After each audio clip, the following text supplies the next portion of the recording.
Hey everyone, tonight we're going back to medieval Europe, but not to the version you learned about in school. Forget the shining armor and romantic ballads for a moment.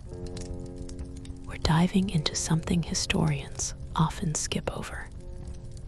What people actually put into their bodies to escape pain, seek visions, or just get through another brutal day. Medieval people didn't have modern medicine. They didn't have anesthesia for surgery, therapy for trauma, or even basic painkillers for chronic agony. What they did have were plants, hundreds of them, growing wild in fields, cultivated in monastery gardens, and traded in bustling market squares. Some of these plants could heal, others could kill, and quite a few could send your mind spiraling into places you never expected to go. Before we begin this journey through medieval pharmacology, take a moment to like this video if you're curious about the hidden side of history.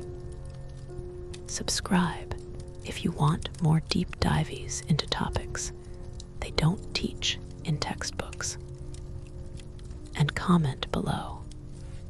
Where are you watching from? And what's your honest take on medieval medicine? Now, let's step into the smoky haze of a medieval apothecary and discover what getting altered was really like in the Middle Ages. Chapter 1. The herbs everyone knew. Walk into any medieval village, and you'd find certain plants growing everywhere. Not just for cooking, these were survival tools. Chamomile for calming nerves, willow bark for headaches, mint for digestion. Simple, everyday remedies that actually worked because they contained active compounds we still use today. But some herbs went beyond simple healing. They crossed into territory that medieval people both respected and feared.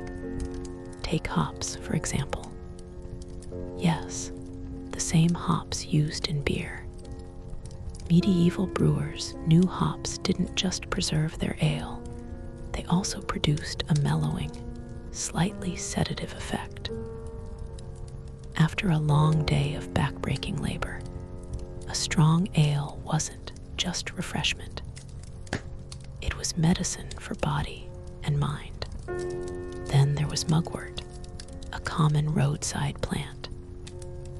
Dried and burned, mugwort smoke was believed to induce vivid dreams and visions. Peasants hung bundles above their beds, hopping for prophetic dreams or protection from evil spirits. Was it psychological? Possibly. But mugwort does contain mild psychoactive compounds that can affect sleep patterns. Valerian root was another favorite. Monasteries cultivated it for its powerful calming effects. A strong valerian tea could ease anxiety, stop trembling hands, and help someone sleep through the night. Monks used it frequently, not for recreation, but because monastic life, with its rigid schedules and endless prayers, could be mentally exhausting. St. John's wort grew wild across Europe, recognized by its bright yellow flowers. Medieval herbalists prescribed it for melancholy, what we'd now call depression. Modern science confirms it does have antidepressant properties, though medieval people had no idea why it worked. They just knew it lifted spirits. What's fascinating is how knowledge of these plants passed from generation to generation. Mothers taught daughters. Village healers shared secrets. Monks copied ancient texts, preserving Roman and Greek wisdom about herbs while adding their own observations. But this knowledge came with danger. Use the wrong dose, mix the wrong plants, or harvest at the wrong time, and healing could turn to harm.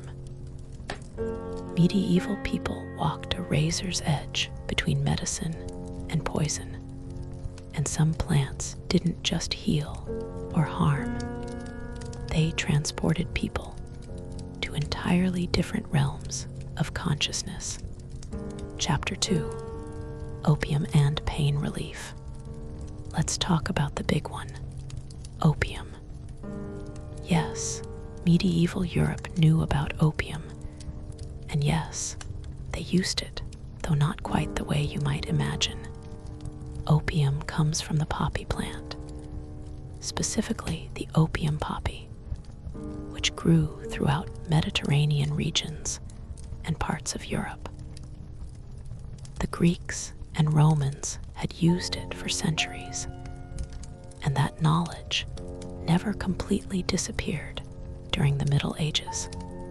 Medieval physicians called it poppy juice, or used the Latin term meconium. They harvested it by scoring the seed pods and collecting the milky sap that oozed out. Once dried, this became raw opium, a powerful painkiller that could ease suffering like nothing else available. Opium appeared in various medieval remedies.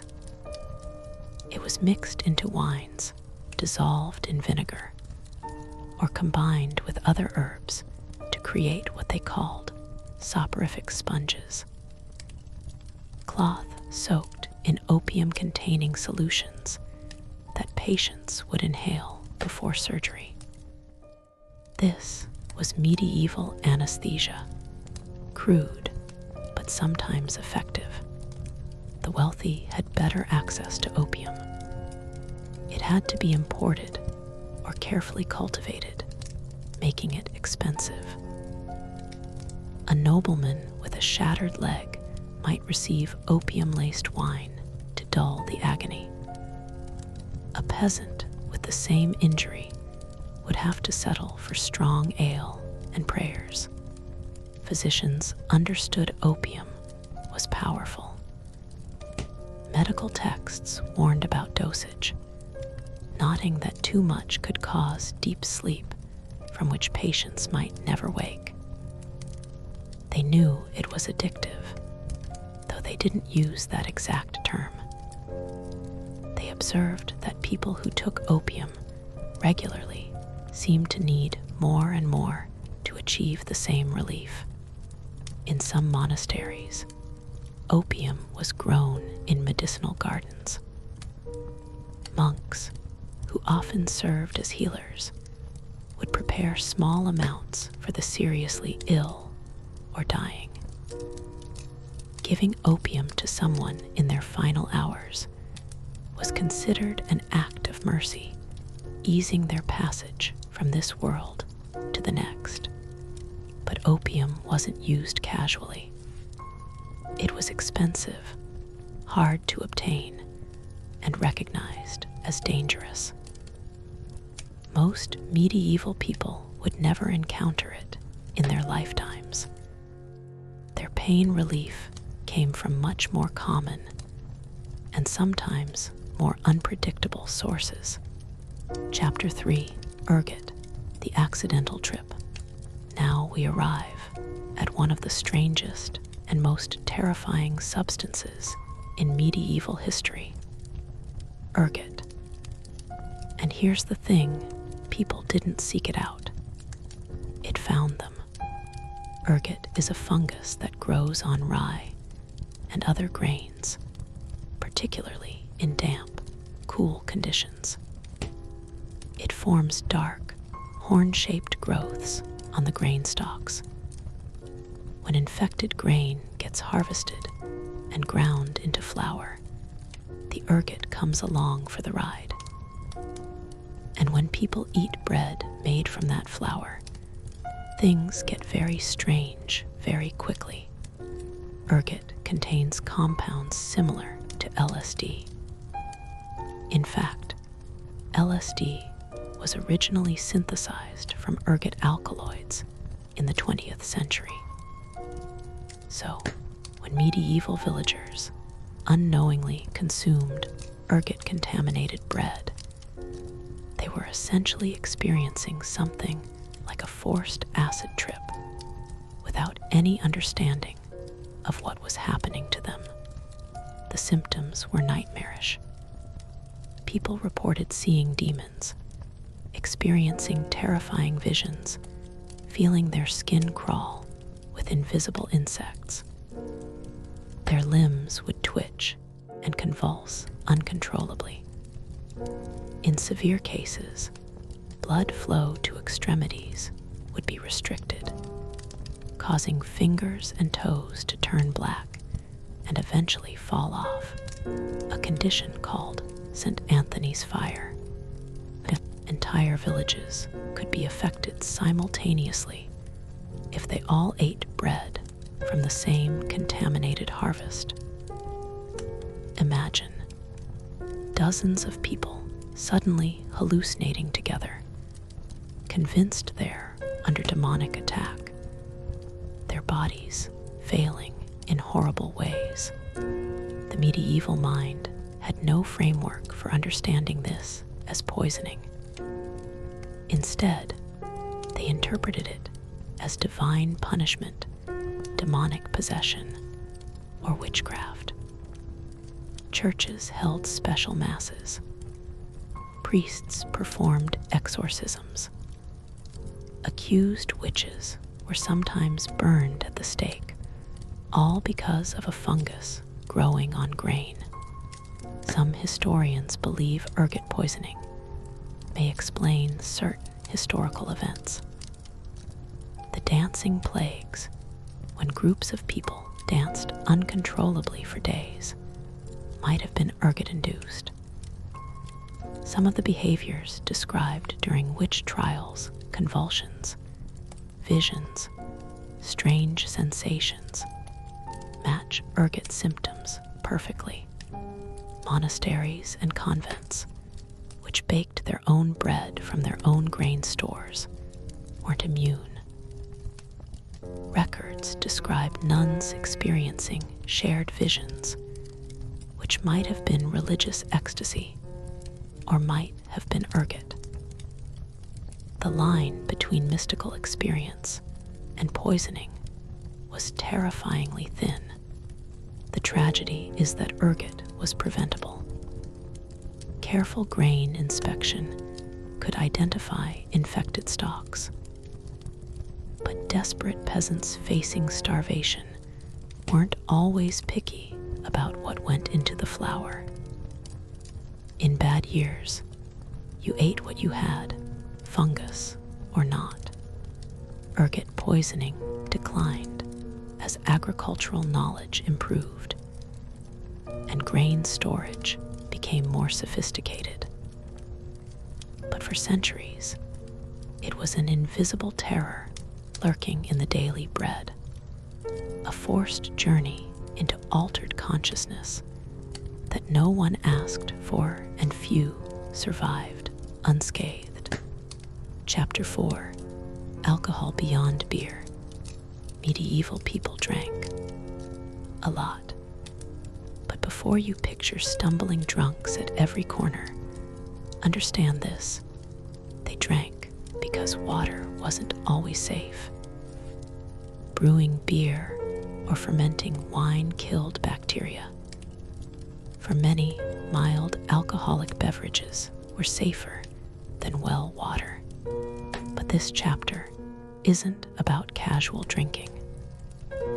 It's about the pursuit of oblivion, the times when medieval people deliberately sought to escape their reality through intense intoxication. Beer in the Middle Ages wasn't the light lager you grab at a modern bar. Medieval ale was thick, nutritious, often unfiltered, and could pack a serious punch depending on how it was brewed. Women called alewives brewed it in their homes, selling it to neighbors. The quality varied wildly. Some batches were weak and watery. Others could knock you flat. Wine imported or made locally ranged from sour vinegar to surprisingly sophisticated vintages, particularly in monastery cellars where monks had perfected the craft. Some medieval wines were deliberately sweetened and spiced, creating potent mixtures that masked the alcohol's bite while delivering impressive intoxication.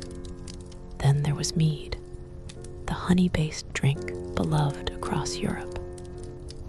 Strong mead could reach alcohol contents rivaling modern spirits. Viking and Germanic cultures particularly valued it, associating it with warriors, celebrations, and sometimes religious ceremonies.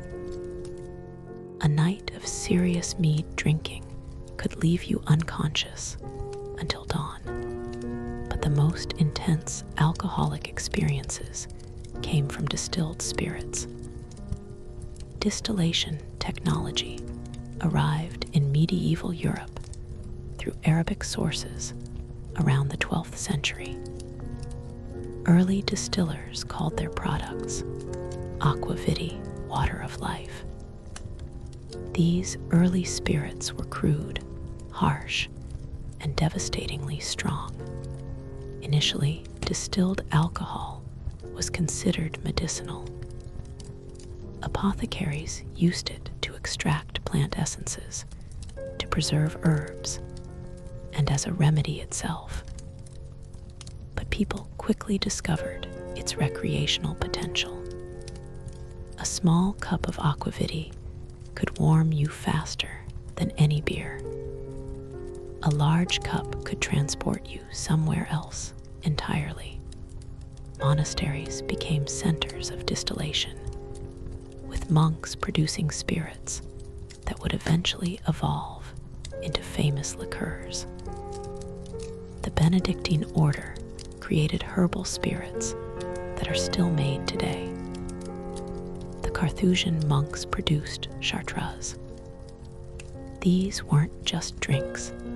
They were complex herbal medicines preserved in strong alcohol. Of course, not everyone used alcohol so carefully. Taverns in medieval cities could be rough, dangerous places where laborers, soldiers, and outcasts gathered to drink away their wages and their memories. Fights erupted. Crimes were committed.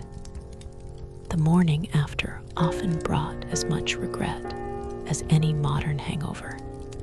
The church had complicated views on drinking.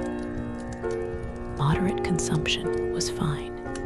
Even Jesus turned water to wine. But drunkenness was a sin, a loss of reason and self-control that opened the door to other transgressions. Priests regularly preached against excess, while simultaneously maintaining some of the finest wine cellars in Europe. Alcohol was medicine and poison, sacrament and sin, comfort and destruction, all depending on how, when, and why you consumed it. Chapter 5. Mandrake and Mandragora. Few plants captured the medieval imagination quite like mandrake. Part medicine, part magic, entirely mysterious, mandrake root was believed to hold extraordinary powers, including the ability to induce visions, ease pain, and even affect consciousness in profound ways. The mandrake plant has a thick, forked root that, with enough imagination, resembles a crude human figure. This alone made it special in medieval eyes, where the doctrine of signatures suggested that plants resembling body parts could heal those parts. A root shaped like a person must affect the whole person, body, and soul. Harvesting mandrake was surrounded by elaborate rituals and superstitions. Medieval texts claimed that pulling a mandrake from the ground would cause it to scream, a sound so horrible it could kill anyone who heard it. The prescribed method involved tying the plant to a dog, plugging your ears with wax, then getting the dog to yank it free while you ran away. Ridiculous. Absolutely. But it shows how seriously people took this plant's supposed power. In reality, mandrake contains tropine alkaloids, the same compounds found in related nightshade plants. These chemicals can produce sedation, hallucinations, and in large doses, dangerous delirium or death. Medieval physicians used carefully measured doses of mandrake in surgical preparations, mixing it with wine to create a crude anesthetic. Mandrake appeared in medieval grimoires and magical texts.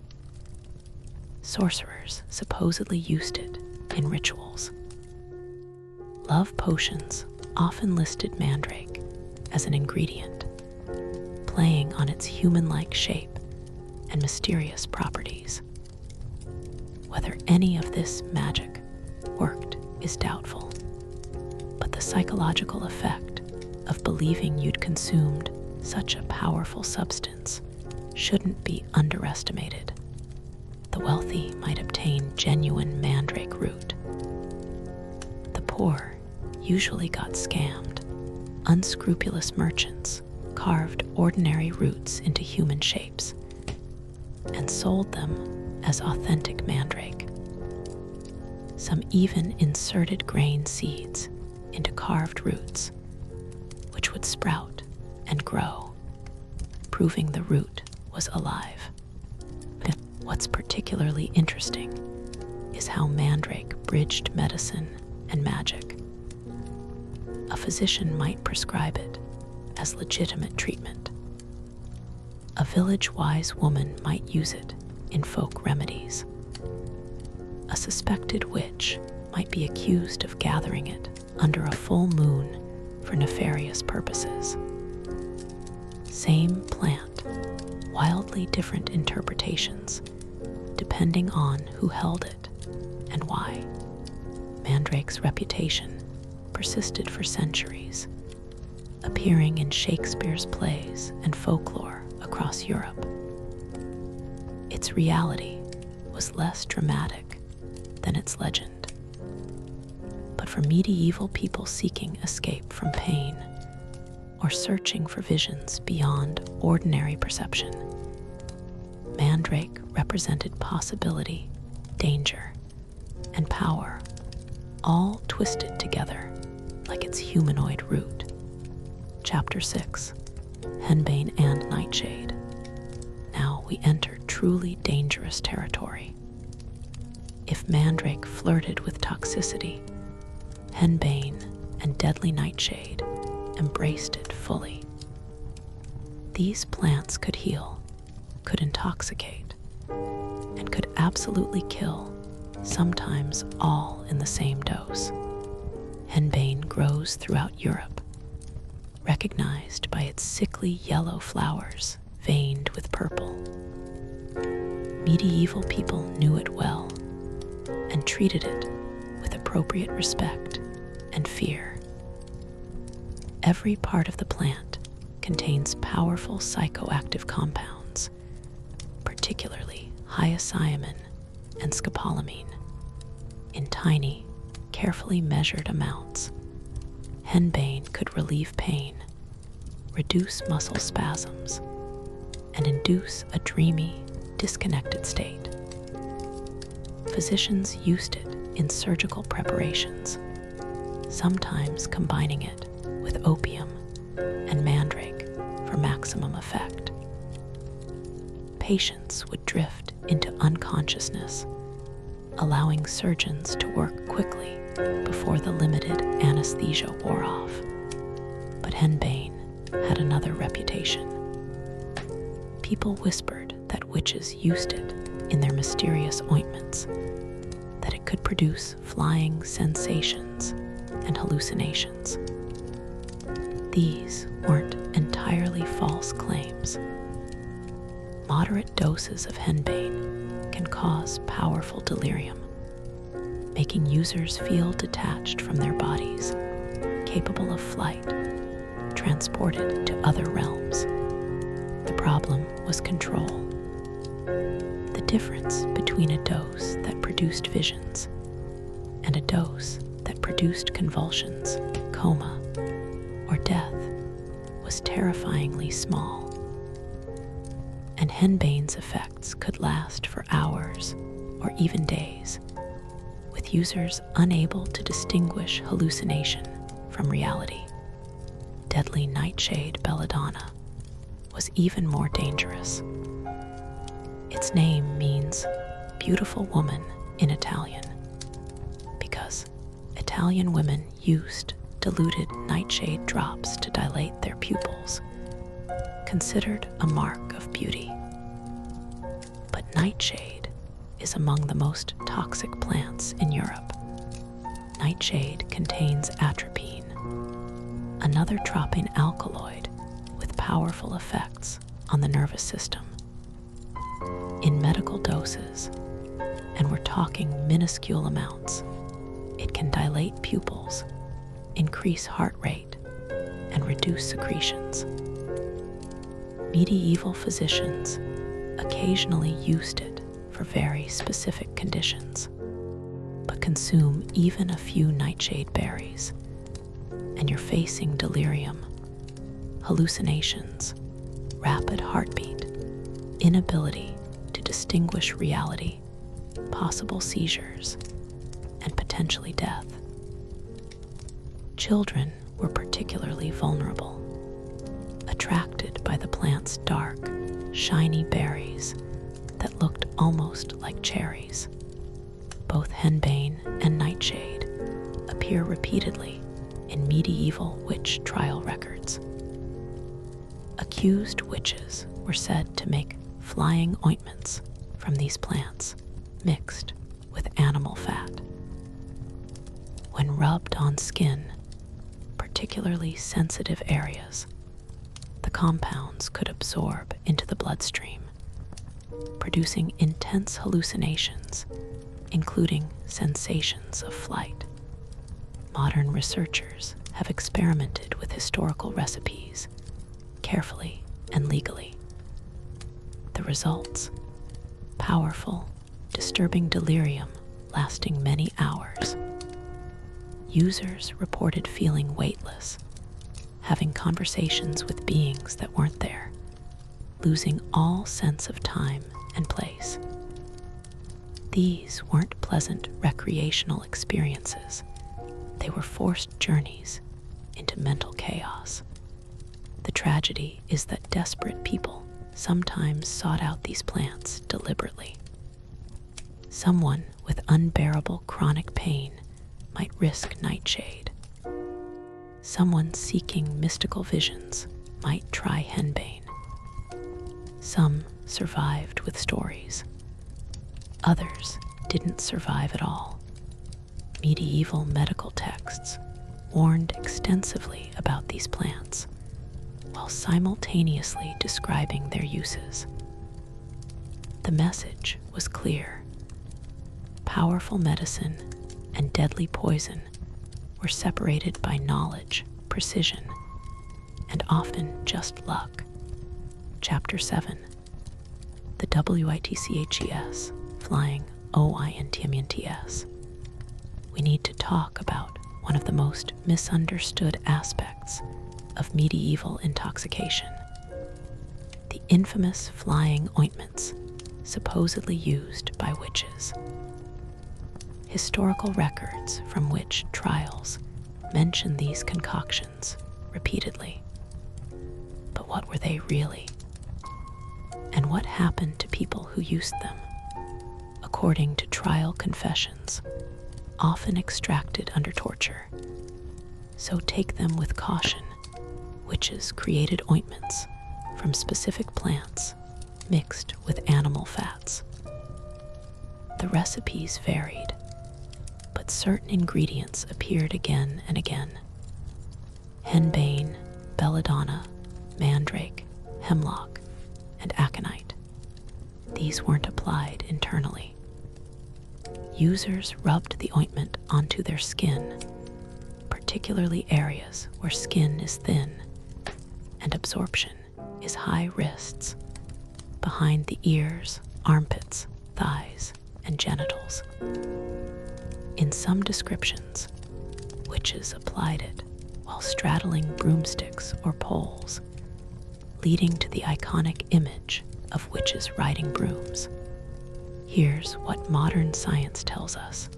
The active compounds in these plants can absolutely be absorbed through skin, especially when dissolved in fats.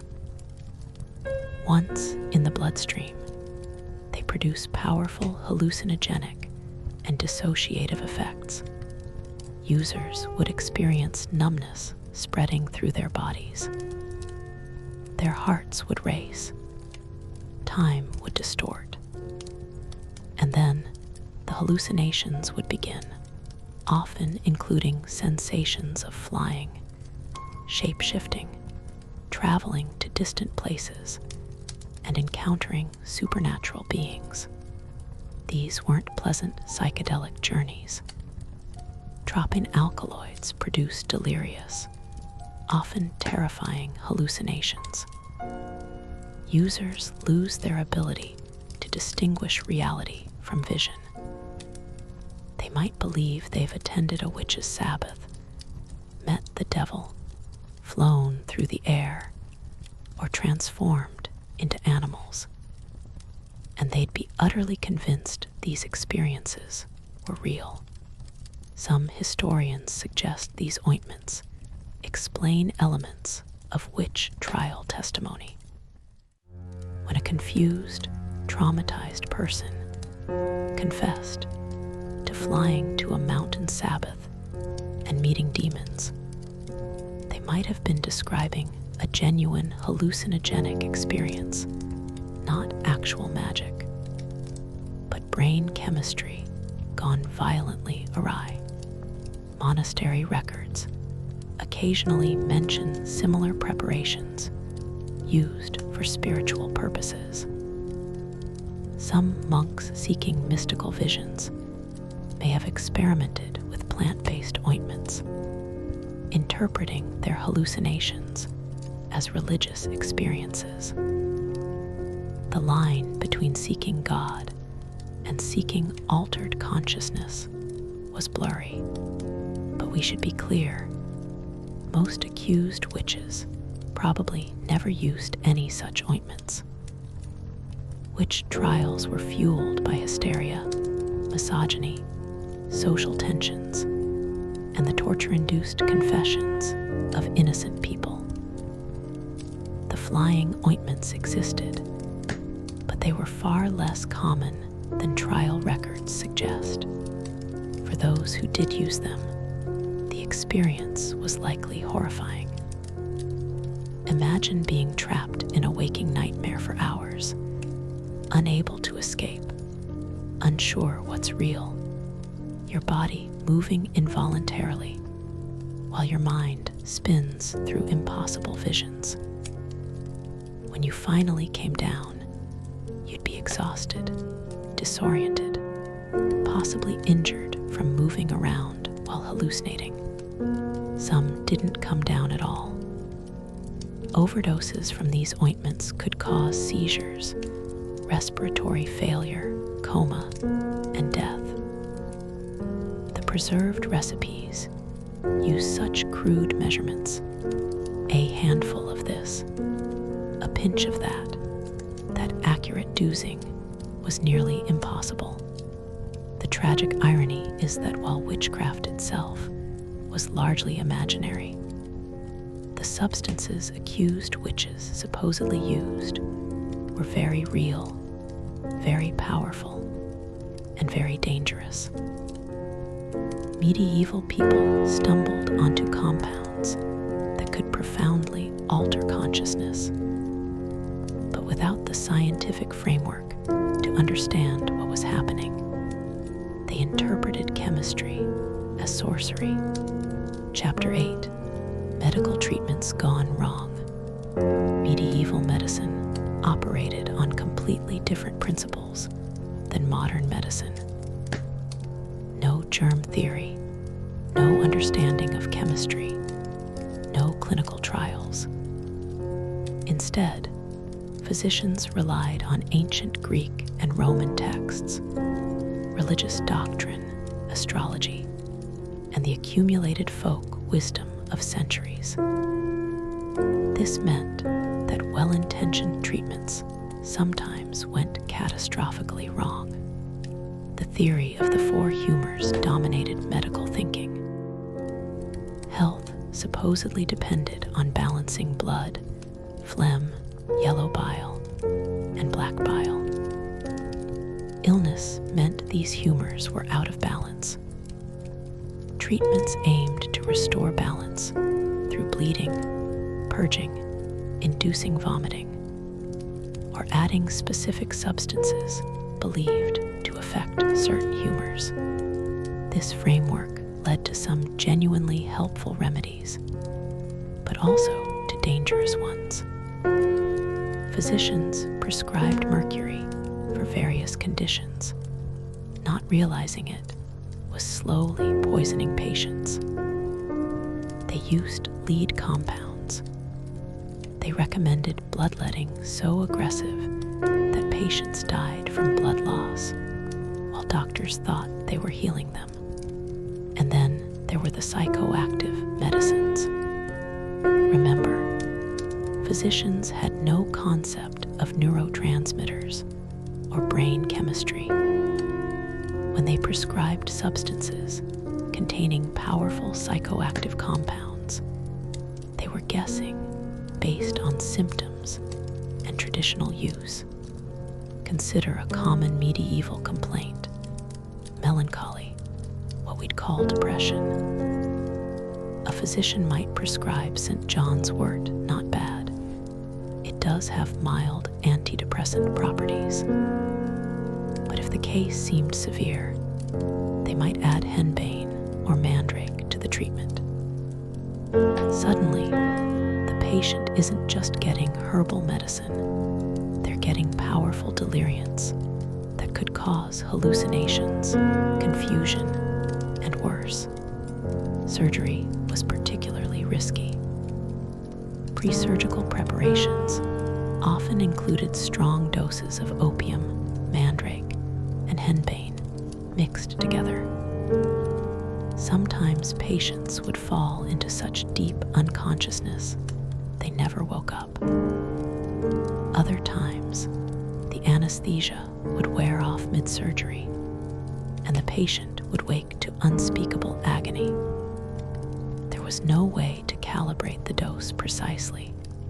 Chronic pain, sufferers faced terrible choices: live with constant agony, or risk treatments that might help, but might also cause addiction, poisoning, or death.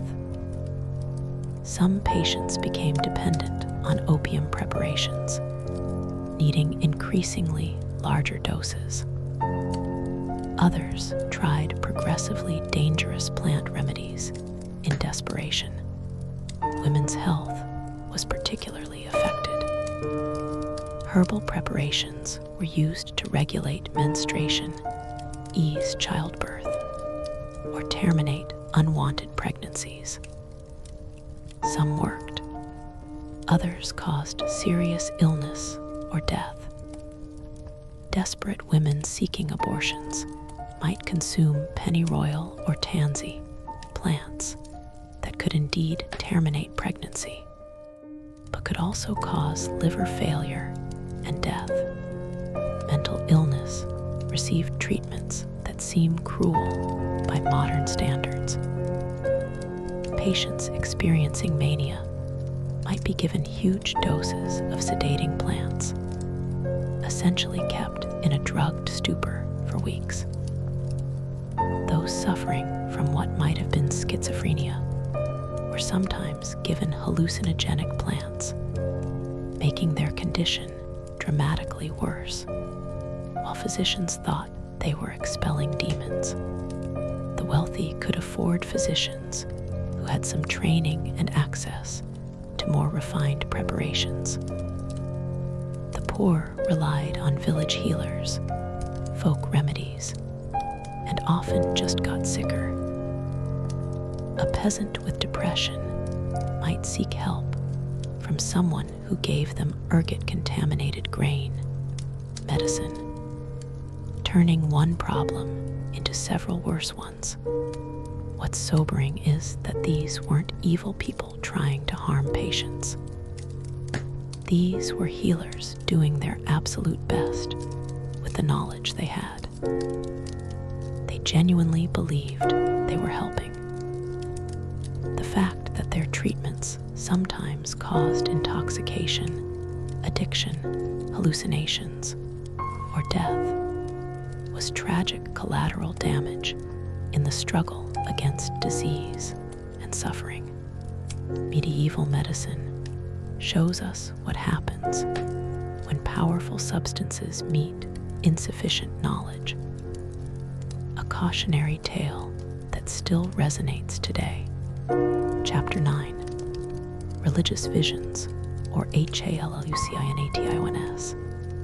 One of the most controversial questions in medieval history is this: when monks, nuns, and mystics reported profound religious visions, what were they actually experiencing? Divine revelation, psychological phenomena, or the effects of psychoactive substances? Medieval religious life created conditions ripe for altered states of consciousness, and not always deliberately. Monks fasted for extended periods, depriving their brains of glucose. They woke multiple times nightly for prayers, accumulating severe sleep deprivation. They spent hours in repetitive prayer and meditation. All of these practices, even without any substances, can produce hallucinations and altered perceptions. Add to this the plants growing in monastery gardens. Medicinal herb gardens were standard in monasteries, and they included many of the plants we've discussed: poppies, henbane, mandrake, psychoactive mushrooms growing wild in the pastures. Monks who tended these gardens, prepared medicines, or experimented with herbal remedies would have had regular exposure. Some mystical experiences described in medieval religious texts sound remarkably like the effects of specific plants. St. Hildegard of Bingen described visions of brilliant lights, geometric patterns, and transcendent understanding, symptoms that could match migraine auras, but that also resemble certain psychedelic experiences. The stigmata, spontaneous wounds appearing on the bodies of extremely devout individuals, might be explained by intense focus, suggestion, and possibly ergot or other substances that affect blood flow and sensation. Self-flagellation, common among some orders, could produce endorphin releases, creating trance states. Some historians argue that medieval mystics deliberately used psychoactive substances to achieve religious ecstasy. Others insist that that suggestion, deprivation, and genuine spiritual experience explain the visions. The truth likely varies case by case. What's undeniable is that the line between religious experience and altered consciousness was blurry. Medieval people didn't separate them the way we might. If a substance or practice helped you perceive God more clearly, was that not a gift from God? If fasting and prayer produced visions, weren't those visions valid regardless of their neurological mechanism? Some monastic orders kept suspicious records, recipes for meditation aids, or contemplative mixtures that included plants we now know are psychoactive. Were these innocent medicines or deliberate tools for achieving mystical states? The documents are ambiguous, perhaps deliberately so. The danger came when seeking visions became an obsession. Some mystics pushed themselves into dangerous territory, fasting to the point of starvation, experimenting with increasingly risky plant preparations, engaging in extreme physical mortification. Several famous medieval mystics died young, their bodies wrecked by their pursuit of divine experience. There's also the question of authority. Church-approved visions from sainted individuals were divine gifts, but peasants or women claiming similar visions might be accused of witchcraft or demonic possession. The difference often came down to politics and power, not the actual content of the visions. This ambiguity tells us something important about medieval consciousness. The boundary between spiritual and chemical, between prayer and plant, between meditation and medicine, was far more porous than we usually acknowledge. Medieval people inhabited a world where the divine, the natural, and the psychological intermingled freely. Whether we interpret medieval mystical experiences as spiritual truth, neurological phenomena, or substance-induced altered states, probably says more about our modern assumptions than about medieval reality. Perhaps the wisest approach is simply to acknowledge these people experienced something profound, something that shaped their lives and their world. The rest is interpretation.